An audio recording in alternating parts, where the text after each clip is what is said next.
Okay. Okay, so good evening to you all.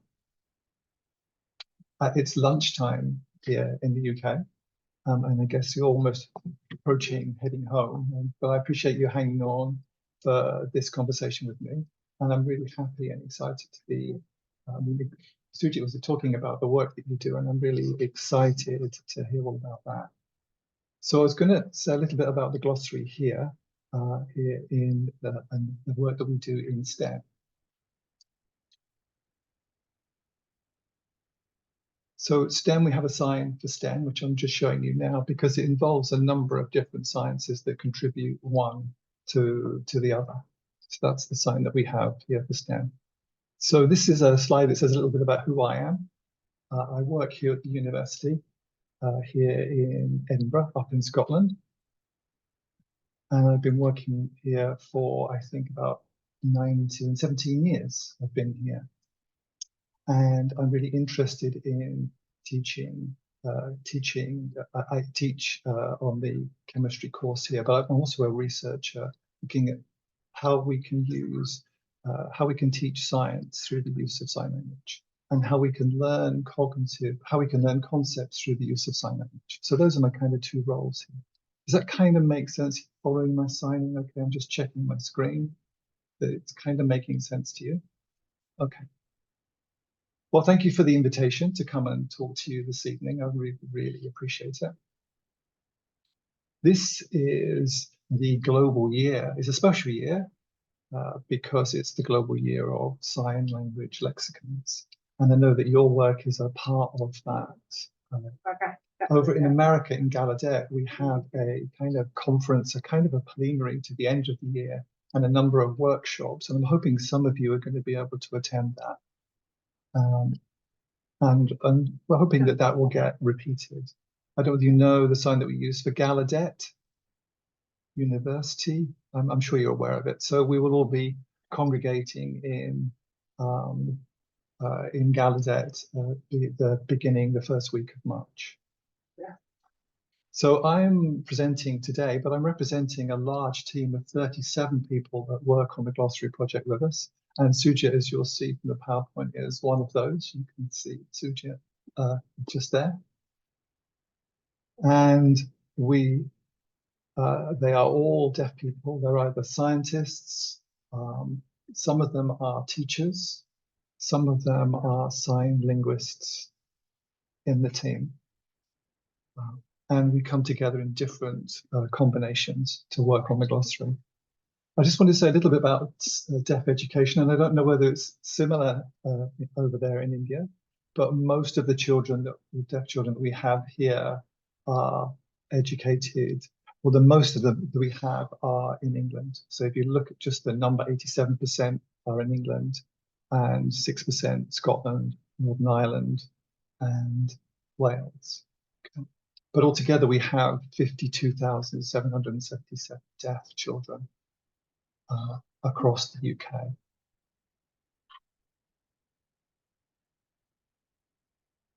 Just to clarify how many. So we have roughly 3,000, apologies, interpreter error there, 3,000 in Scotland, which is a relatively small number. And I can imagine the numbers are significantly larger over. In terms of deaf children in education, the highest percentage are going to be in mainstream. Okay. So they're probably in individual classes in different schools. If you look at this pie chart here, the numbers that are like roughly 3% are in schools, especially schools for deaf children. That's all. Okay. We have no high school for deaf children here in Scotland, so they are all based in mainstream.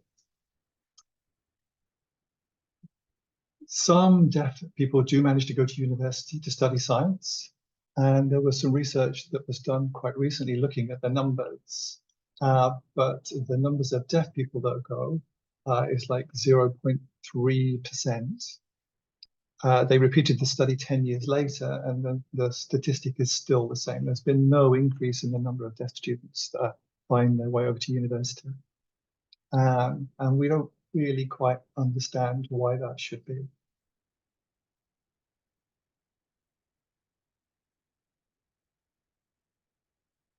Some of those universities will maybe have access to signing, and some of those won't do. Here in Scotland, we have a system where for students who are taking exams, if they use sign language, if they use BSL, they can take the exam in BSL. So they have a teacher that assigns the questions from the exam paper to them, and then their responses are recorded. So they don't actually have to do any written English to take their exams. And that's been in place for the last 20 odd years. So, which I think is like a really positive thing. But the difficulty that arose because of that is because there was no real science linked to the science terms that appeared in those exams. There's a lot of initialization and a lot of finger spelling of terms, which was really difficult for students to understand.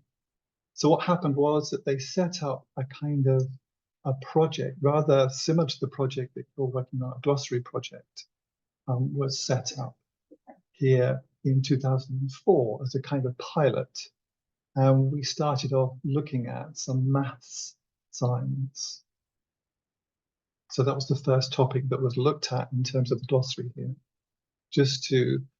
And it was launched, and it seemed that it went down really well with deaf children in schools. And so seeing the demand there, that's how the project has kind of grown. And the rationale was so that students would have a sign that they could use to communicate maths. This isn't the first time a glossary was kind of been thought of. I mean, the ideas of glossaries go way back historically, and you can see a number of books or drawings or references to glossaries that have existed in the past. Obviously now we're kind of in a much better situation because we have access to the internet and we can post videos which work really, really well with a visual language.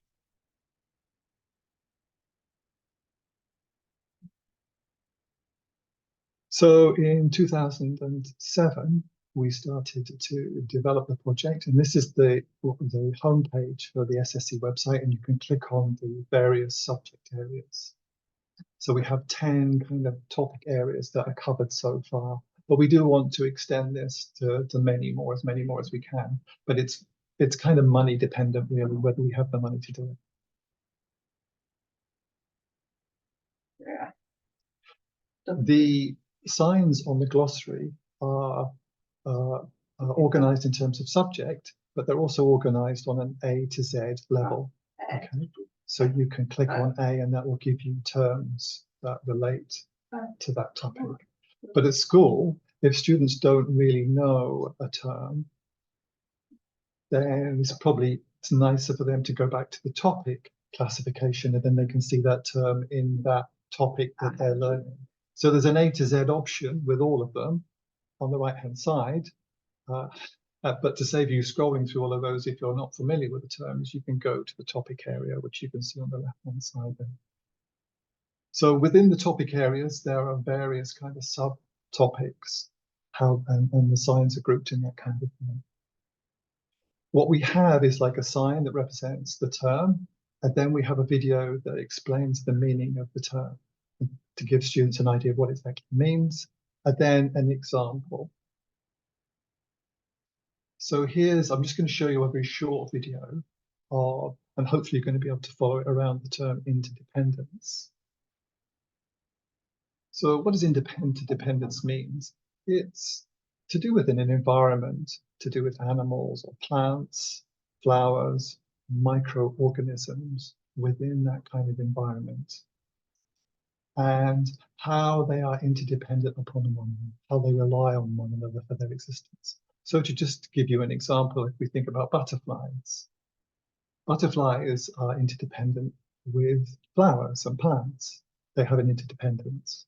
The butterflies need the plants for nectar and for food to get sugar. And when they are feeding on the plants, they then take the pollen from the plants, and that is then transferred through pollination to other plants. So the plants need the butterflies to enable them to spread unpopulate and for pollination. Okay? Because without that, the plants can't thrive. So they are interdependent, and that's what interdependence means.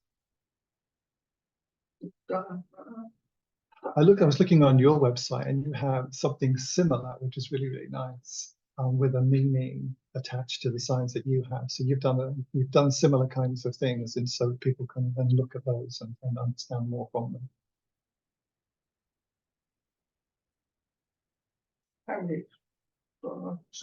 So when we've shown children these videos and asked them whether they understand the signs, that when they don't, they like to have, and they've also looked at the explanations, they also like to have kind of real life definitions when they're not really clear. Okay, so this is an example. The children like to see something real. And in this one, Dr. Cameron was talking about this huge rock that is in front of her, and she's saying, well, where does it come from? It's absolutely massive. Well, over the period of time, through glaciation, this rock would have been moved from some considerable distance, and the ice would have scoured the rock and the terrain, would have picked up big and small boulders and would have carried it with them, and eventually dumped them into places like this. So we've used these examples. What we've learned from children is they like to see real life examples of the terms. And that really, really helps them.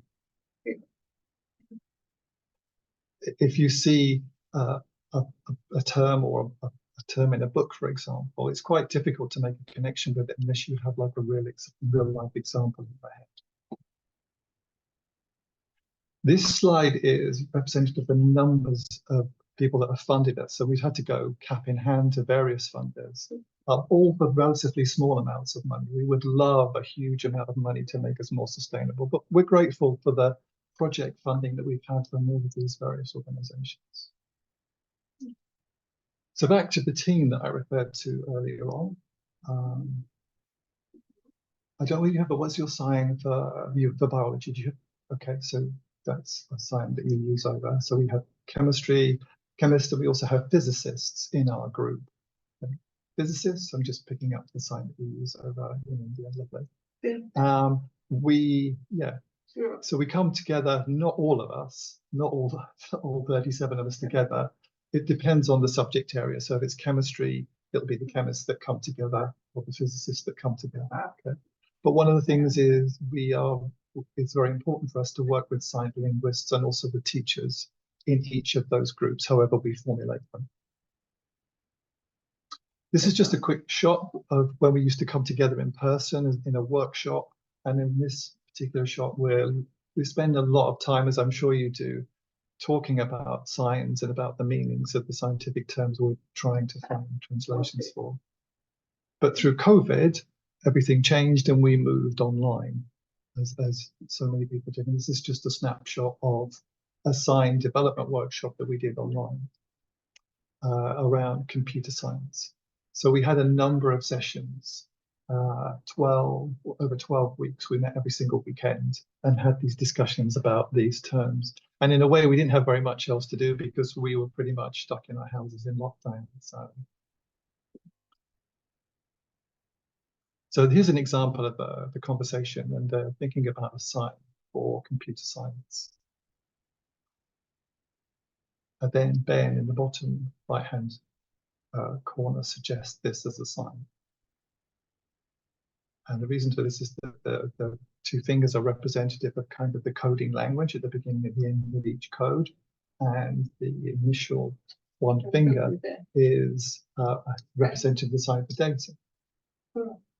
So it's nice because we can now record these conversations and go back and actually look at how do we come up with a sign for a particular thing. So that's really, really useful to be able to look back and think, oh, wow, how did we do that? How did that come about?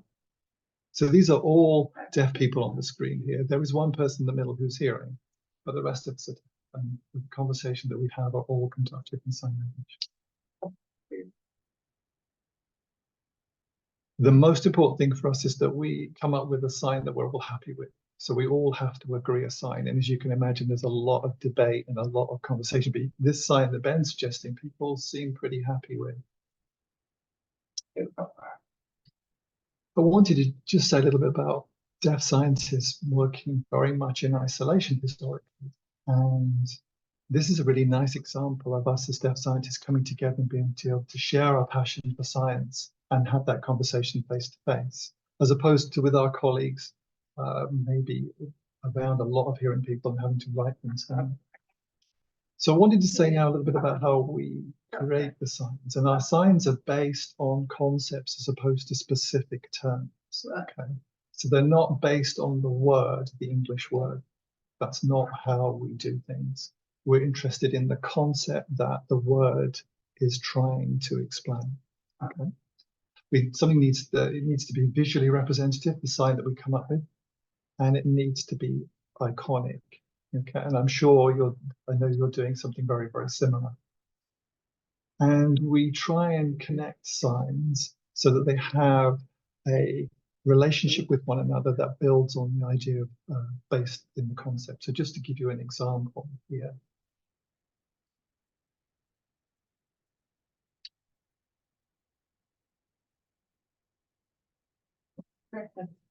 I can't seem to be able to get this little video to click.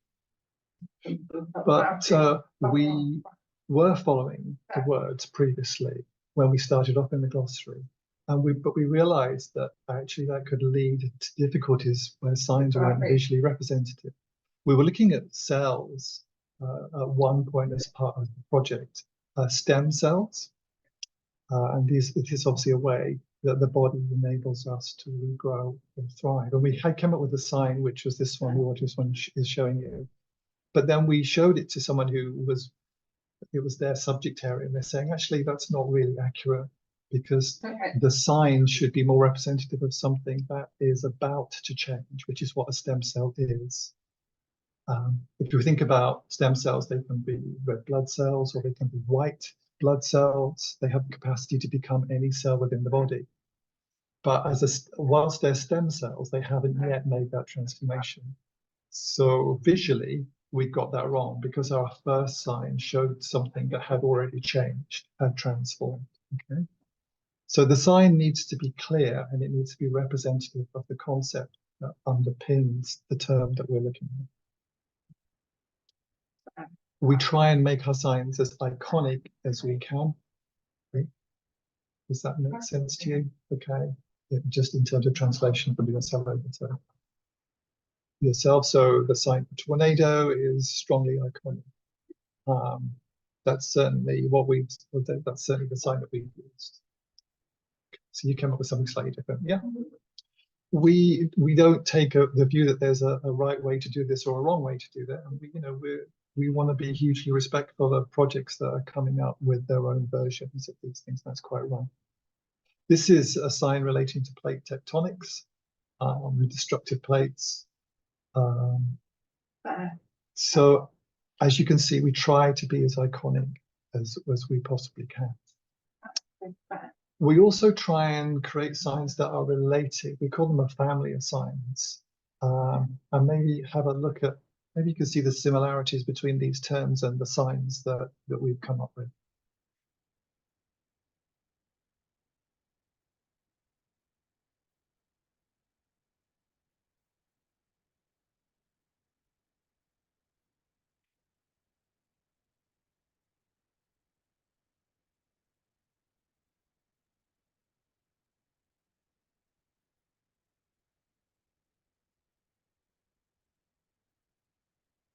Good.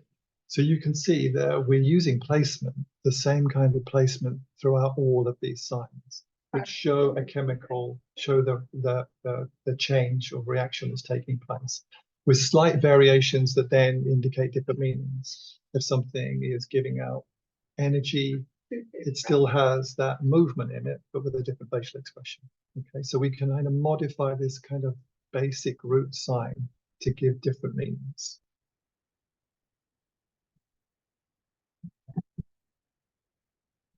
Another, I think, good example of this is conceptually the relationship between mass, because everything has mass, our bodies have mass. So the sign that we use is this, which is this closed hand shape here, this fist hand shape. I mean, I don't know what you use, but this is what we've done.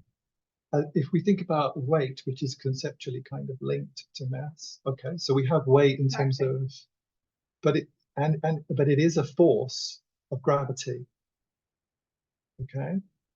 So weight is really a combination of the force of gravity on mass. So we take the sign gravity, we put the mass sign together, so we have gravity and mass, we put them together, and conceptually that means weight. So we can show the extent of the gravitational pull, for example, compared with here and the moon, changes the weight of something, because we are heavier here than we are on the moon, and that is to do with the force of gravity. Okay, and as I say, we are lighter because of that difference in force, and that's how that sign kind of works.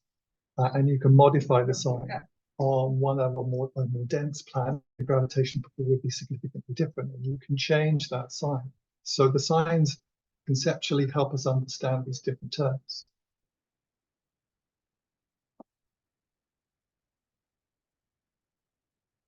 Another related concept is density. Okay. And yeah, okay, I'm seeing someone respond to this. So yeah, you have something very similar to us. It's indicative of, so we're using the mass hand shape again, and this right hand here is a sign for volume, and when we put the two together, we end up with density. And something can be more or less dense. So if something is metal, for example, if you drop it into the water, it will sink. But a piece of wood or a tree, a trunk will float on water, and it's all to do with the amount of density. So metal is highly dense, things are more compact, whereas it's still that mass hand shape, but by changing the grip or the right hand, you can show the amount of density, the degree of density.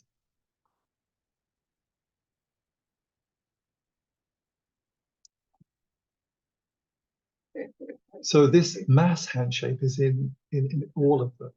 And for us, we think that kind of helps students understand conceptually. So we've not thought of a sign for each specific term and done it exclusively or separate. We've had conversations about how can we link out our signs to link what are connected concepts.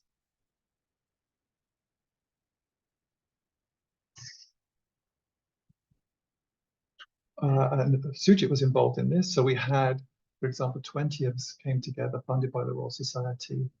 And it's 20 because we have editors and we have people to filming. So the 20 of us came up with 400 BSL signs. And obviously we need more money if we're going to add to those over time. So here's Sujit with a sign that we worked on around global warming.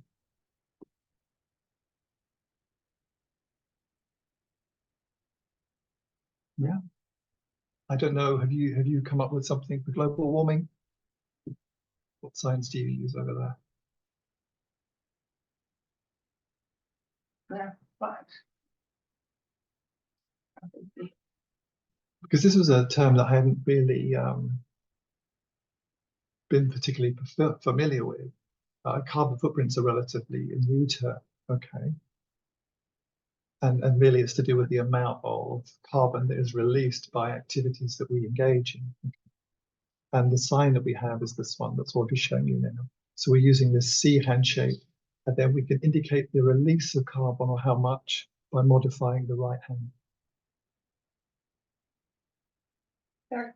So for example, a car might leave quite a heavy carbon footprint, whereas a bicycle would much less.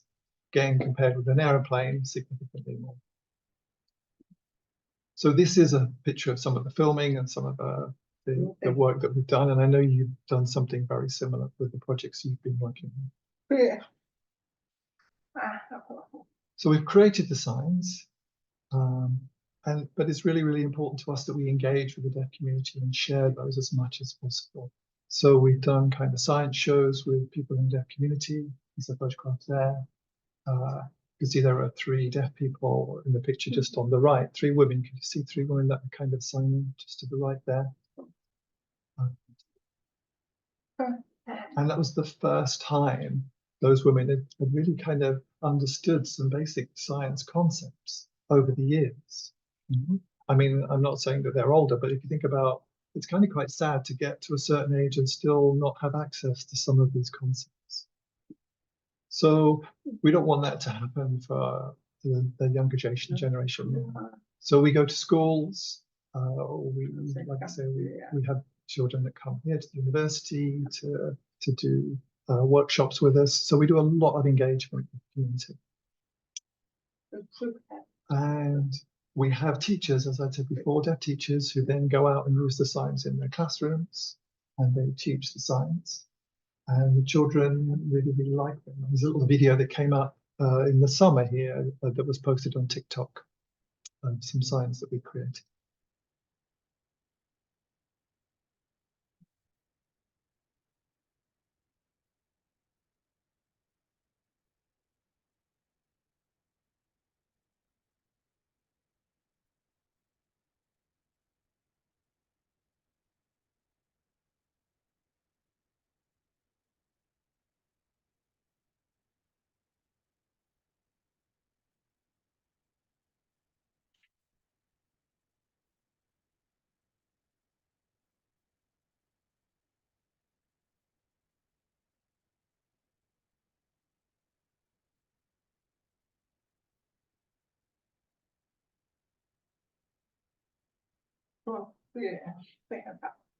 So we are thinking about science and thinking about how they could get used in schools, and then encouraging that, and so that it facilitates studying for those students. We create the science. They are part of our kind of culture here in Britain, and it's really interesting to see how the cultural influences of other countries influences their science development.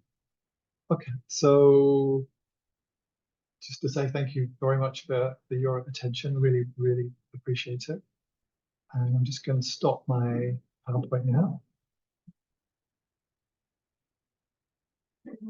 Yeah, thank you so much. I mean, hopefully that's given you an idea of the work that we've been doing over here.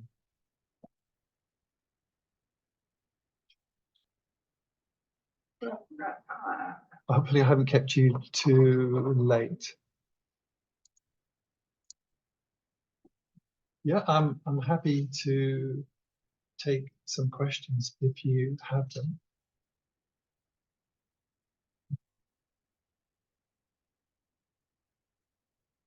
Okay, so that sounds like an interesting process, and the kind of collaborative nature of it. I think it's really important, isn't it?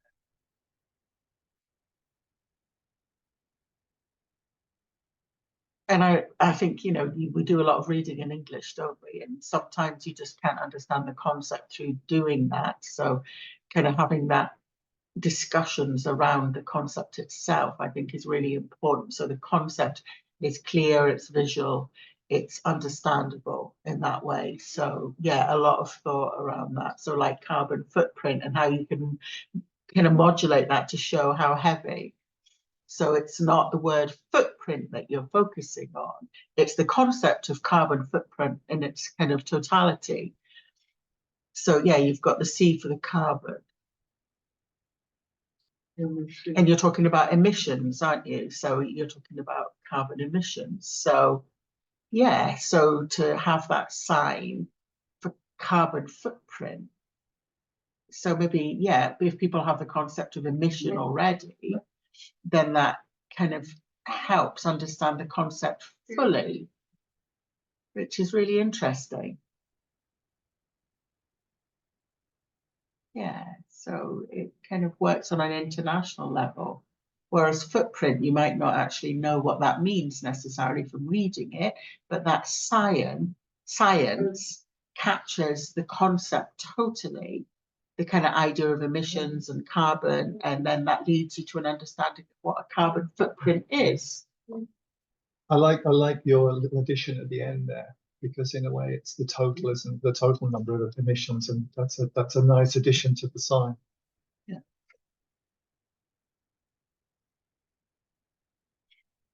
Yeah, coming back to the word footprint.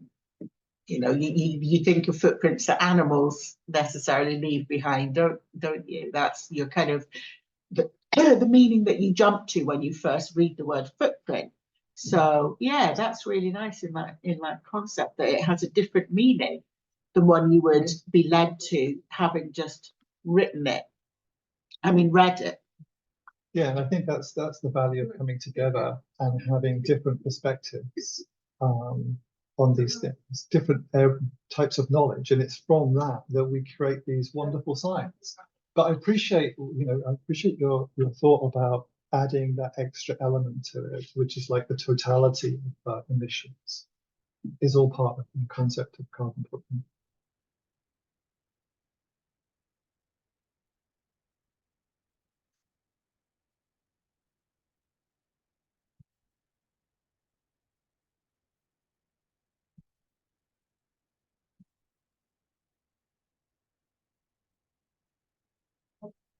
STEM. Your sign for STEM.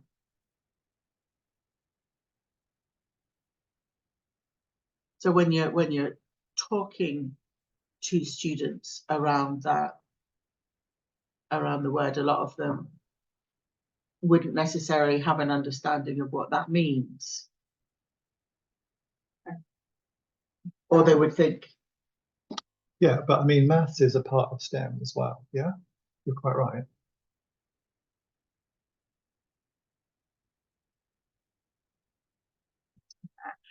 Yeah, I think maybe people wouldn't necessarily have an understanding of it because they're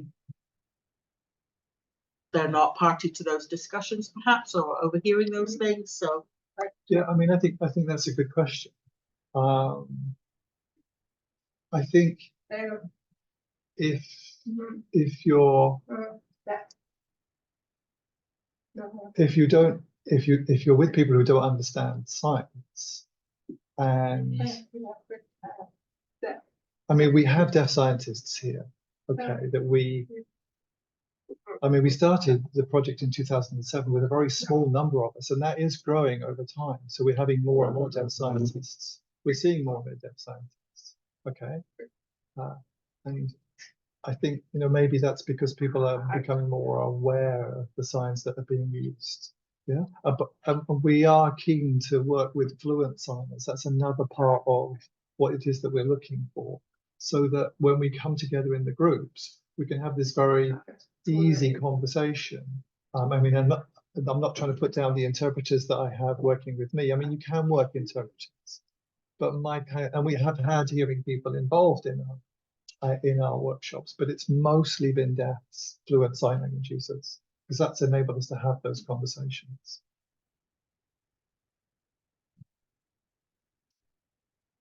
I think CJIT's trying to get people's attention.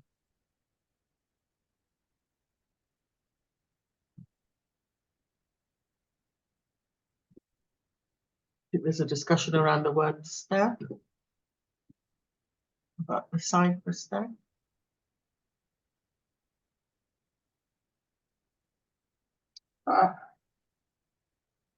Somebody said something, wasn't it? I think, well,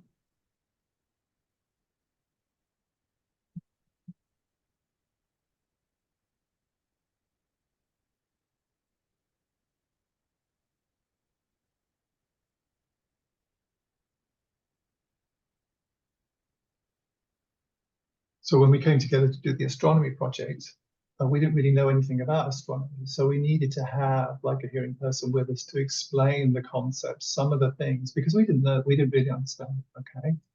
And I think that's kind of what you're making reference to, isn't it? Like, and also about stem cell. Audrey mentioned about a sign that we created that wasn't quite right because we'd missed like a technical detail of what stem cells really are.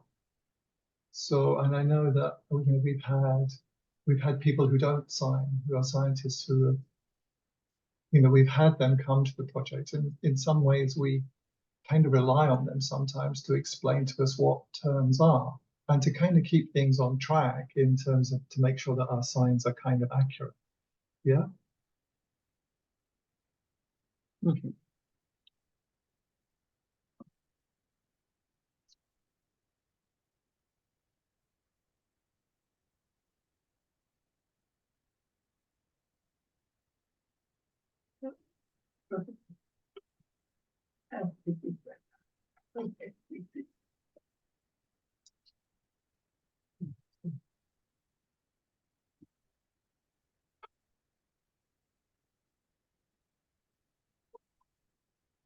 So it looks like you've used, just checking the interpretations may not be right yet. You've also had hearing people that when you haven't been really clear about a term, you've brought those hearing people in to work with you. Yeah. That was really interesting, Audrey. Thank you. You're talking about using words and trying to be more visual. And just not following the words in English. You want to kind of make sure that the signs you have signs that are visual for perhaps, there are words that you don't have signs for, perhaps. Yeah, I mean, sometimes there are terms that we have that feel quite opaque to us or aren't really clear. It's like, in a way they're potentially quite. I think what we've tried to do then is look at the term and think, well, what might that actually look like in our imaginations? And sometimes that's almost impossible. Sometimes it's really difficult to be iconic with some of these things. But what I'm saying is we try to make things iconic, we try to make the visual, and that can be difficult.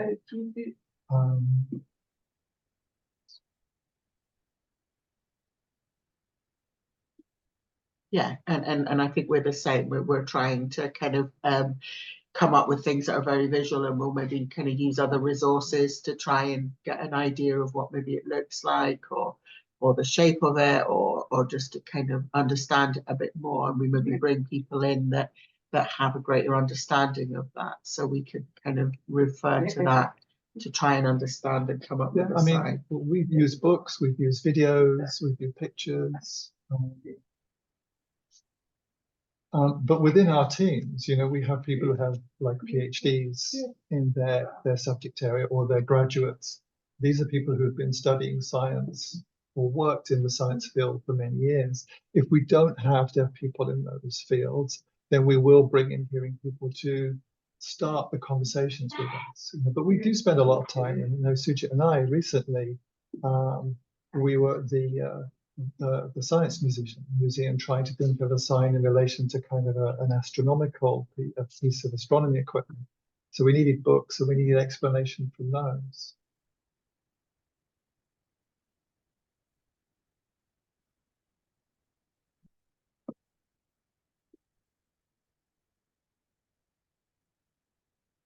Yeah, because when I was growing up, it was really difficult because there wasn't that visual nature to things. So you had to try and use your imagination from just reading something to try and understand it. So, it's now we've got kind of 3D kind of nature. We can see things a lot more clearly and understand the concept more easily, can really unpack it and go into great depth compared to before you had to use your imagination much more to try and understand a written term.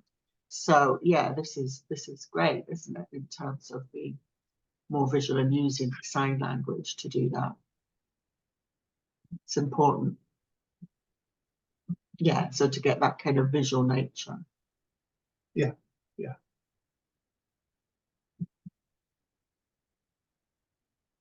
Yeah, and actually being able to look at something and see something and discuss it. Yeah, we can bring in real bodies and start dissecting them to kind of get an understanding of. Yeah, no, I don't. I think there are people that do that, but I don't think that's something I could do. No, no, I don't think so. Yeah, we don't want to faint.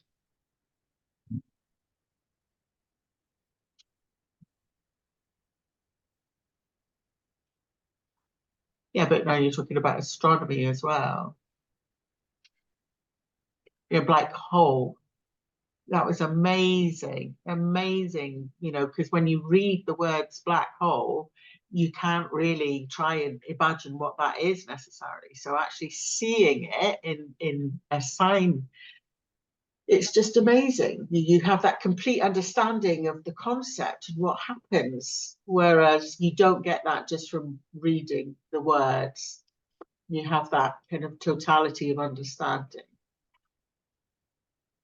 It's just amazing. It's just so understandable, isn't it, from that visual nature, that visual sign.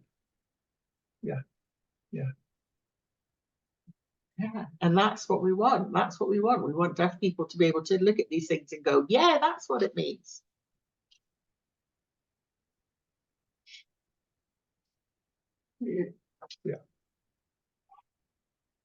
Yeah, we just need to break away from the words, don't we? And just think about the meaning and the concept. I mean, just going back to, I don't know if you saw the video, the Zoom video, where they had the team, where they came up with a sign for computer science. So someone bottom right-hand corner. So this guy like has amazing visual conceptualization of science. Okay.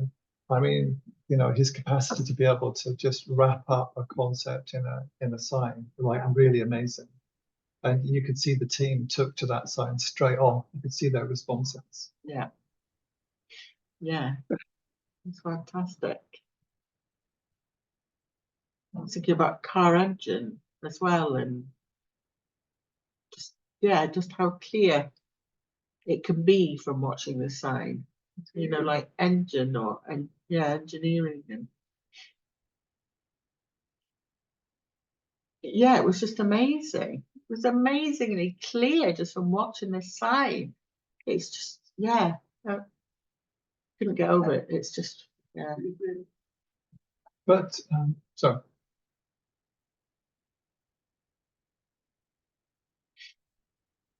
so to have both, you know, you've got the words and the sign for the same concept.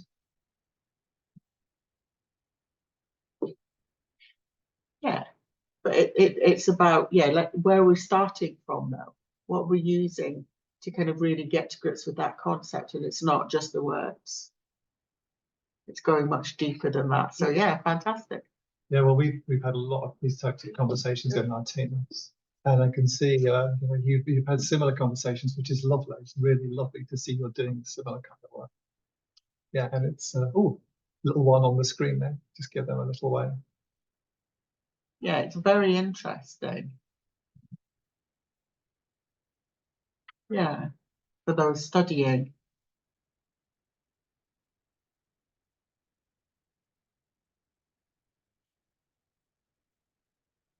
So the idea of the concepts.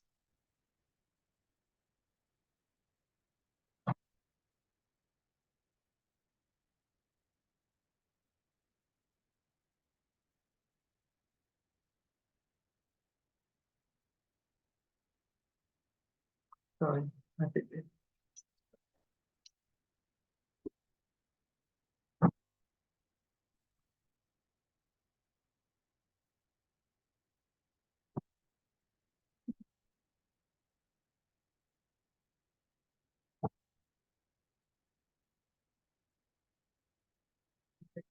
genetic.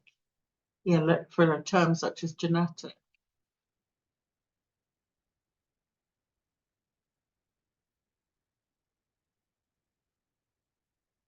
So just really get to grips with the concept of genetic and the whole different kind of meanings that can have depending on the context.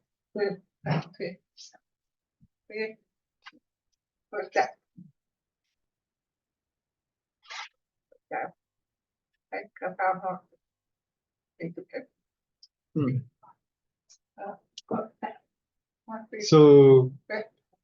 So just explain to each other, we didn't get a very clear read of that, sorry.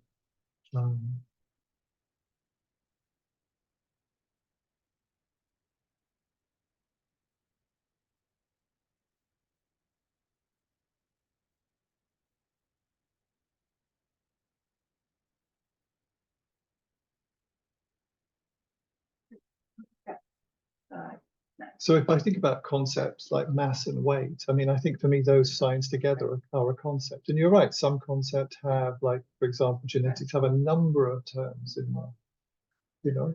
So if we think about cells, for example, I mean, in a way, genetics is kind of to do with cells, and it is connected to plants or animals. But what we're interested in is probably what's inside the cell. You know, for example, there will be a nucleus inside the cell. So we think about the sign, there will be a cell membrane. So we start off with what is the kind of basic unit. We don't start with the terms. So we're not an A to Z. Let's look at the terms A to Z in terms of the concepts that may, or terms that might be a part of genetics, for example. We start with the kind of basic building block, the unit in a way that genetics is kind of based on. And, you know, what we're interested in, you know, it's our conceptual understanding that helps us make sense of the world. But deaf children don't really you know, miss out on so much. So if they're presented just with finger spelling, they don't get this kind of basic grounding in these units of science or units of science meaning that enable to understand more complicated concepts. And that's how you build then to maybe look and understand the terms more specifically as they existed. Yeah, and then you can build up to different levels. Okay. Yeah, I mean, you know, I should come over and we could carry on this conversation. That would be just amazing.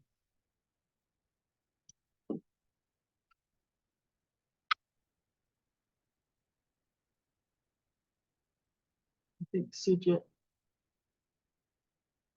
I just want to say thank you. It was really, really enjoyable.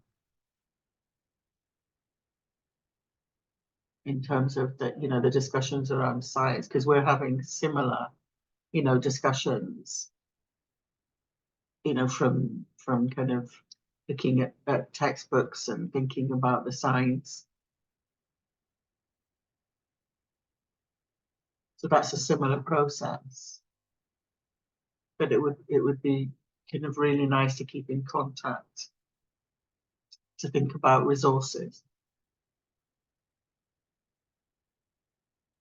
Yeah, just to have that contact with you around science and making it so visual and bringing people in as well.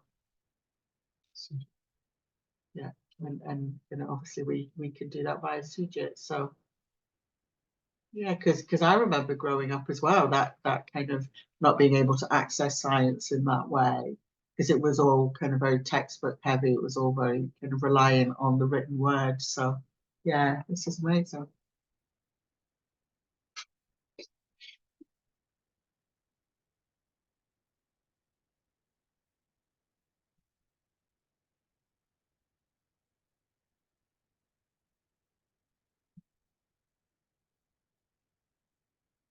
Yeah, so this is obviously when we're perhaps discussing kind of science or chemistry, we can have another Zoom discussion, can't we, to kind of, you know, get everyone's input at that point.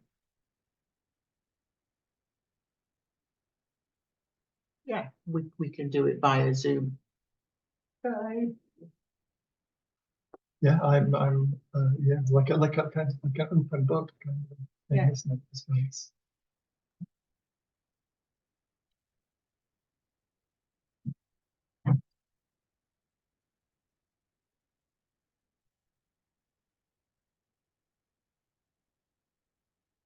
Yeah, Sujit was talking about the astronomy and the fact that you brought somebody in and had those discussions with them because you didn't necessarily have the knowledge at the start in order to do that process. So yeah, to be able to have that starting knowledge.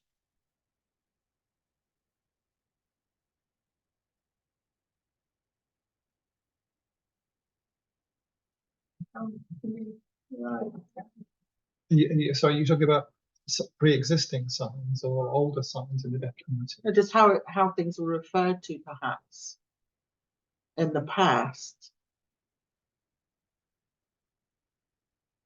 And maybe it wouldn't necessarily be understandable now in terms of the concept it's trying to describe. So I suppose you know, if there were young people or children who were like really interested and they developed their kind of signs and they had, you know, yeah, I think getting their input is, yeah, just equally valid. Perfect. Yeah, and fire up their enthusiasm. Yeah, I mean the I think what we've seen is that both deaf and hearing children seem to take to these new signs. So, for example, signs that we worked on with the planets. So we came up with planets within the solar system. So, for example, Mercury. So this was the sign we came up with because one part of Mercury is incredibly hot and the other side is incredibly cold. And it's really interesting that both deaf and hearing children like seem to really remember those signs, because it's actually quite hard to remember the planets just from the names of them. So the signs, you know, help both hearing and children with that.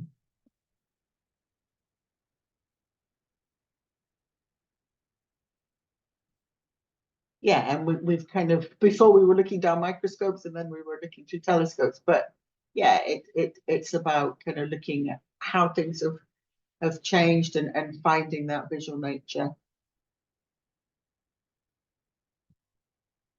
And things are constantly evolving in terms of new terms, new concepts. And then, yeah, and talking about the planets in the solar system. Audrey was talking about Mercury and then Venus. So then we kind of came up with signs for all the planets, didn't we?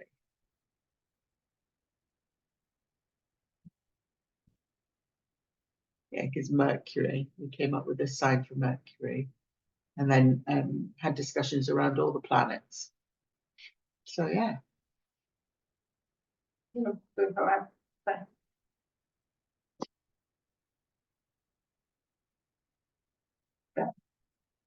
So, you know, the days when we were like using faxes, I mean, that was a sign that existed, but you know, even phones, the signs, they evolve and they will change over time, of course, as things kind of move on.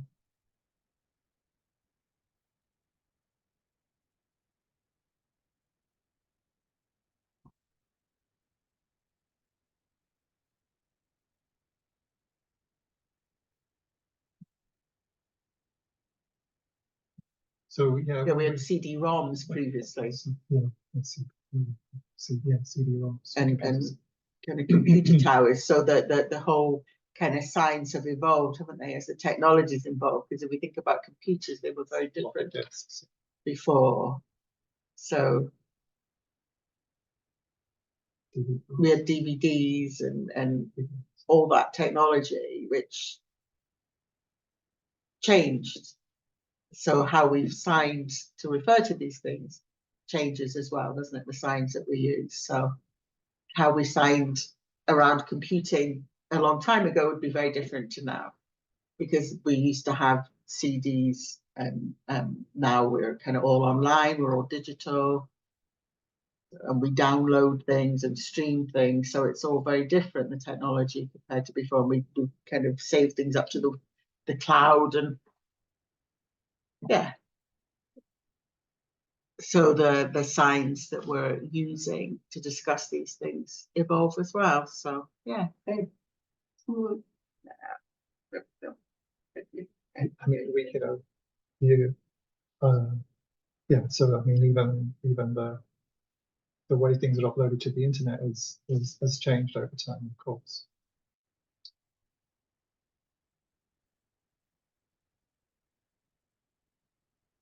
Well, if we can just hang on, Sujit's asking. I'm aware of the time.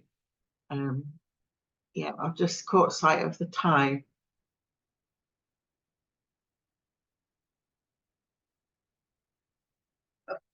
What, I don't know what your time scales are, Audrey.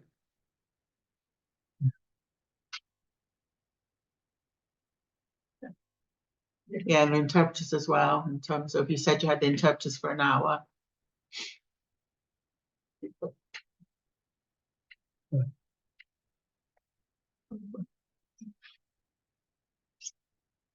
Okay.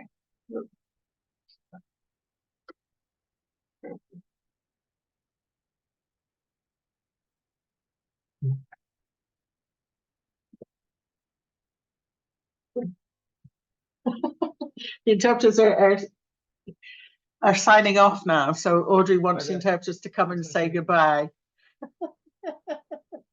Oh, and now Lisa's here.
Yeah, one, two, I see. So see, I'm. The time.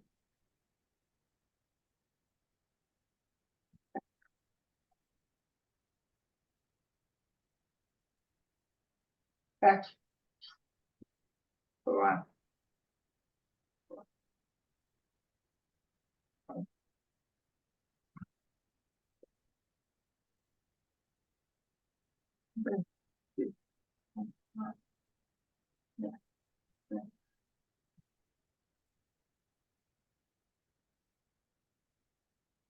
One.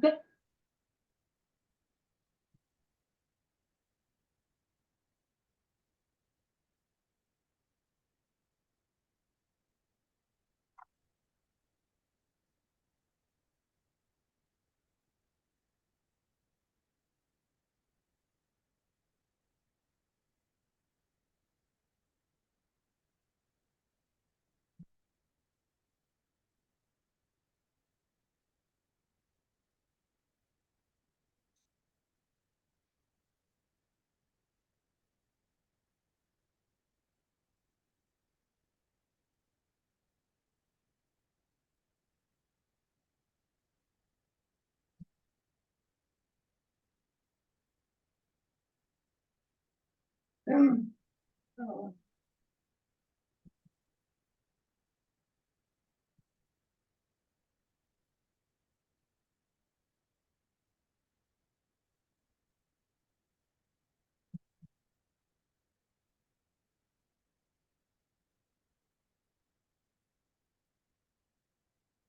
Mm. Mm.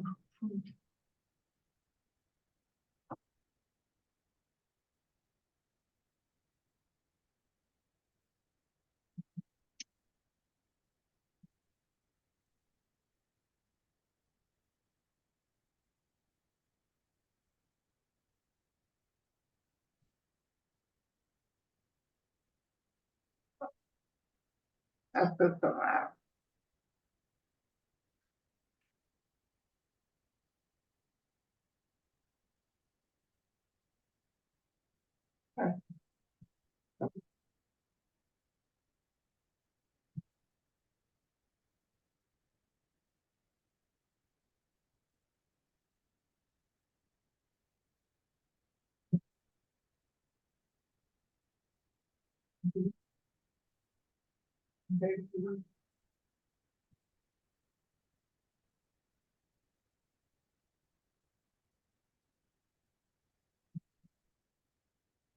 That will.